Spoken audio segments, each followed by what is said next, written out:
Wanaume wanne waliokamatwa wakati wa maandamano ya Sabasaba nchini Kenya wameachwa huru baada ya mahakama kuwataka watoe dhamana ya pesa taslim shilingi 2,000 za Kenya kwa kila mmoja. Waliokamatwa ni Mulinge Muteti, Dickson Muli, James Bota Sunda na Dennis Kimani ambao walifikishwa mahakamani wakikabiliwa na mashtaka yanayofanana ya kuzuia shughuli za magari barabarani kinyume na kifungu cha 54C cha sheria ya barabara ya Kenya. Kwa mujibu wa hati ya mashtaka, Muteti na Muli wanadaiwa kuwa Julai 7 mwaka 2026 katika eneo la Harambee Avenue jijini Nairobi, kwa kushirikiana na watu wengine ambao hawajafikishwa mahakamani, walifunga barabara kinyume cha sheria kwa kutumia mawe na hivyo kuzuia mtiririko wa magari. James Bota Sunda kwa upande wake anadaiwa kutenda kosa kama hilo katika eneo la Wabera Street siku hiyo. Wakati wa kusoma mashtaka, upande wa utetezi kupitia wakili Babu Owino ulidai kuwa kukamatwa kwa washukiwa hao kulikiuka maagizo ya mahakama kuu kuhusu namna polisi wanavyopaswa kuendesha shughuli za ulinzi wakati wa maandamano.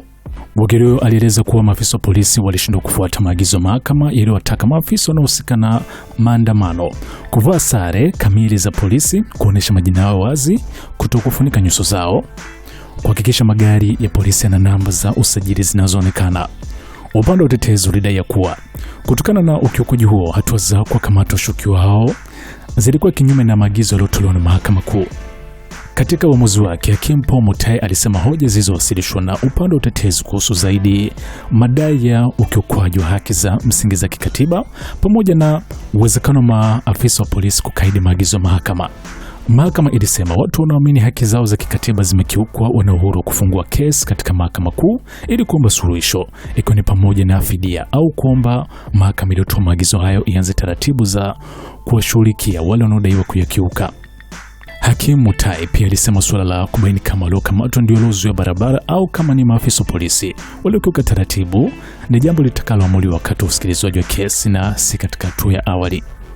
Upande wa mashtaka haukupinga kuachiwa kwa washukiwa hao kwa dhamana na haukuwasilisha sababu za msingi za kuwanyima dhamana.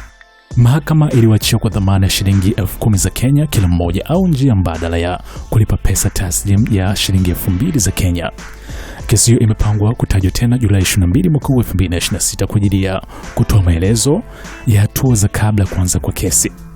Maandamano ya Sabasaba nchini Kenya ilihusishwa na malalamiko ya wananchi kuhusu utawala, gharama za maisha, rushwa na madai ya ukiukaji wa haki za kiraia.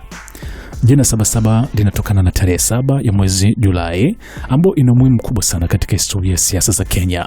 Tarehe hiyo inakumbukwa kutokana na harakati za mfumo wa vyama vingi vya kisiasa mwaka 1990 chini ya wanaharakati waliopinga utawala chama kimoja wakati huo.